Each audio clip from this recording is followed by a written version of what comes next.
আসসালামু আলাইকুম, শুভেচ্ছা সহ সকলকে স্বাগত জানাচ্ছি চ্যানেল আই সংবাদে। এখনকার আয়োজন নিয়ে আপনাদের সাথে আছি আমি ফাবলিহা বুশরা।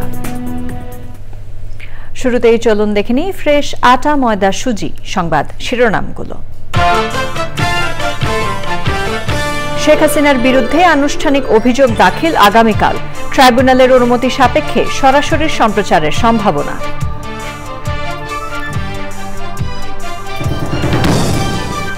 দ্রুত নির্বাচনের মাধ্যমে সংসদ কার্যকর করা সবচেয়ে গুরুত্বপূর্ণ বললেন দেবপ্রিয় ভট্টাচার্য। পাচার করা অর্থ ফিরিয়ে বাজেটে অর্থায়নের পরামর্শ। এবং জিয়াউর রহমান বহুদলীয় গণতন্ত্র প্রতিষ্ঠার পর বিভিন্ন সময় গতিরোধ করা হয়েছে বললেন তারেক রহমান। ডিসেম্বরের পরে নির্বাচন পেছানোর কারণ নেই মন্তব্য।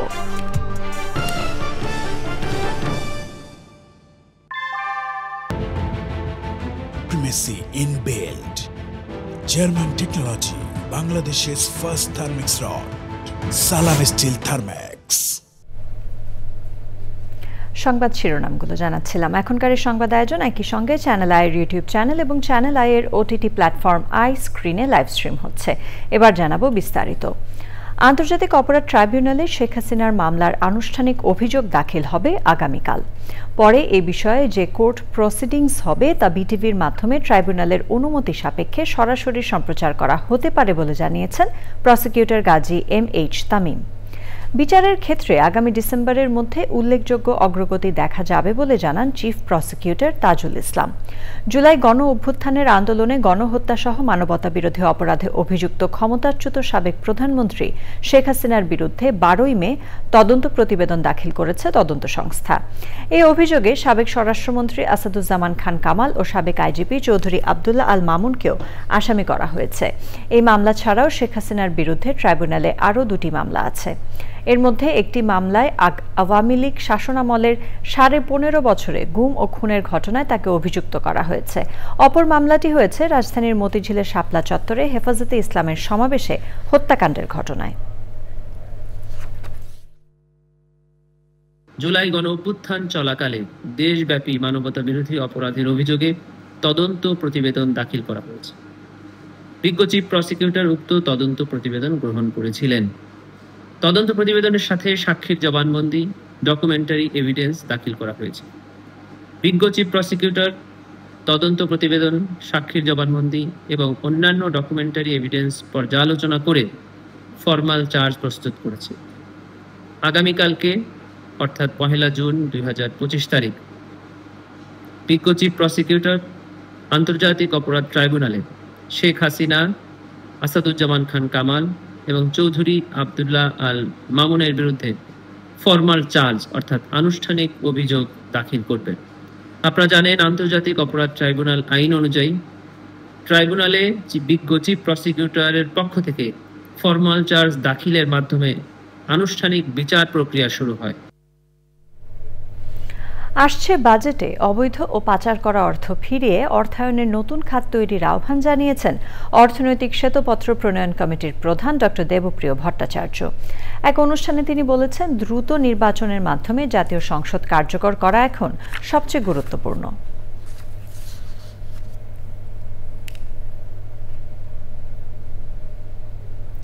বিএনপির ভারপ্রাপ্ত চেয়ারম্যান তারেক রহমান বলেছেন, শহীদ রাষ্ট্রপতি জিয়াউর রহমান বহুদলীয় গণতন্ত্র প্রতিষ্ঠার পর বিভিন্ন সময় গণতন্ত্রের গতি রোধ করা হয়েছে। সাবেক রাষ্ট্রপতি জিয়াউর রহমানের মৃত্যুবার্ষিকীতে যুক্তরাজ্যে কোরআন খতম, মিলাদ ও দোয়া মাহফিলে তিনি বলেছেন, অধিকার প্রতিষ্ঠার জন্য বিএনপি সহ বিভিন্ন রাজনৈতিক দল ও বহু সাধারণ মানুষ প্রাণ দিয়েছেন। ফজলুল হকের ভিডিও চিত্রে লন্ডন থেকে শাহ এমি হোসেনের রিপোর্ট।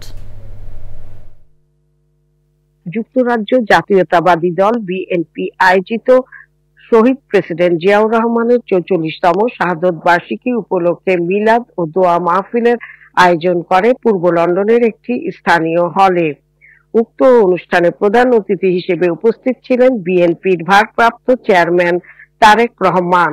শহীদ রাষ্ট্রপতি জিয়াউর রহমান যেমন বাংলাদেশে বহুদলীয় গণতন্ত্র প্রতিষ্ঠিত করেছিলেন, ঠিক একইভাবে পরবর্তীতে বিভিন্ন সময় বিভিন্ন ষড়যন্ত্রের কারণে বাংলাদেশের গণতন্ত্রের গতিকে প্রতিরোধ করা হয়েছে। গণতন্ত্র প্রতিষ্ঠা করতে গিয়ে মানুষের অধিকার রাজনৈতিক অধিকার, মানুষের কথা বলার অধিকার প্রতিষ্ঠিত করতে গিয়ে বাংলাদেশ জাতীয়তাবাদী দল বিএনপি এবং এর বাইরেও বহু রাজনৈতিক দলের নেতাকর্মী, এমনকি সমাজের বিভিন্ন শ্রেণী পেশার মানুষ শহীদ হয়েছেন, আত্মহত্যা দিয়েছেন। শহীদ প্রেসিডেন্ট জিয়াউর রহমানের শাহাদত বার্ষিকী উপলক্ষে তারেক রহমান সকলের কাছে দোয়া চান। শহীদ রাষ্ট্রপতি জিয়াউর রহমানের শাহাদত বার্ষিকী উপলক্ষে আমরা যেমন তার জন্য দোয়া চাইব, আমরা বাংলাদেশের গণতন্ত্রকে প্রতিষ্ঠিত করার জন্য, এই দেশকে স্বাধীন করার জন্য যেখানে যত মানুষ আত্মহত্যা দিয়েছেন জীবন, যেখানে যত মানুষ বিভিন্নভাবে ক্ষতিগ্রস্ত হয়েছেন, প্রত্যেকের জন্য আমরা আল্লাহর দরবারে দোয়া চাইব। মিলাদ মাহফিলে বিএনপি নেতাকর্মীদের উদ্দেশ্যে তারেক রহমান জুলাই আগস্টের কথা তুলে ধরেন। পরিশেষে তিনি মিলাদ মাহফিলে শহীদ প্রেসিডেন্ট জিয়াউর রহমান সহ জুলাই আগস্টে শাহাদত বরণকারীদের স্মরণে দোয়া ও মিলাদ মাহফিলে মোনাজাতে অংশ নেন। শাহ এমি হুসাইন, চ্যানেল আই, লন্ডন। 30শে মে শুক্রবার ছিল শহীদ রাষ্ট্রপতি জিয়াউর রহমানের 44তম শাহাদাত বার্ষিকী। শহীদ রাষ্ট্রপতি জিয়াউর রহমান স্মরণে নির্মিত প্রামাণ্যচিত্র দ্য পিপলস প্রেসিডেন্ট দেখবেন আজ রাত 10:20 এবং রাত 12:30 চ্যানেল আই এর পর্দায়। একই সাথে প্রচার করা হবে চ্যানেল আই ইউটিউব এবং ওটিটি প্ল্যাটফর্ম আই স্ক্রিনে। এবারে কনকা ফ্রিজ কোরবানির হাটের খবর।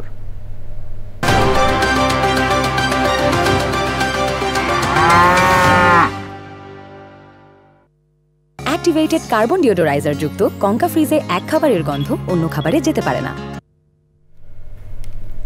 ঈদুল আজহার আগে সপ্তাহখানেক বাকি থাকায় রাজধানীর কোরবানির পশুর হাটগুলোতে দরদাম যাচাই করছেন ক্রেতারা। ব্যাপারীরাও কোরবানির পশু বিক্রিতে আরও কিছুটা সময় নিতে চান। হাট সংশ্লিষ্টরা বলছেন, বিদেশি নয়, দেশি গরু দিয়েই চাহিদা মেটানো সম্ভব।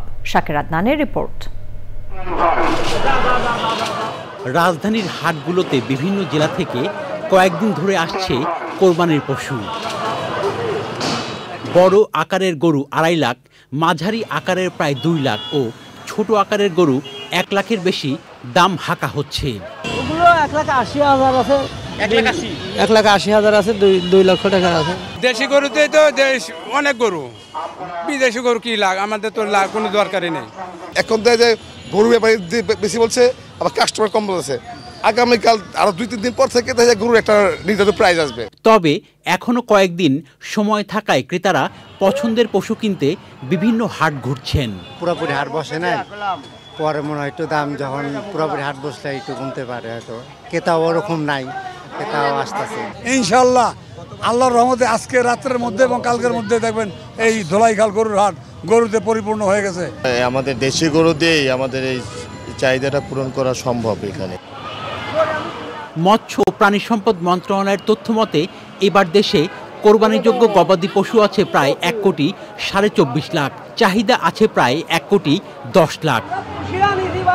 শাকের আদনান, চ্যানেল আই, ঢাকা। সংবাদের এ পর্যায়ে একটি বিরতি নিচ্ছে এবং বিরতির পর জানিয়ে ফিরব। শেখ হাসিনার বিরুদ্ধে আনুষ্ঠানিক অভিযোগ দাখিল আগামীকাল। ট্রাইব্যুনালের অনুমতি সাপেক্ষে সরাসরি সম্প্রচারের সম্ভাবনা।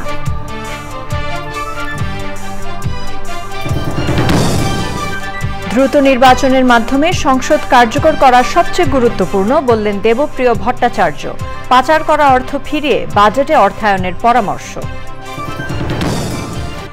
এবং জিয়াউর রহমান বহুদলীয় গণতন্ত্র প্রতিষ্ঠার পর বিভিন্ন সময় গতিরোধ করা হয়েছে বললেন তারেক রহমান। ডিসেম্বরের পরে নির্বাচন পেছানোর কারণ নেই মন্তব্য।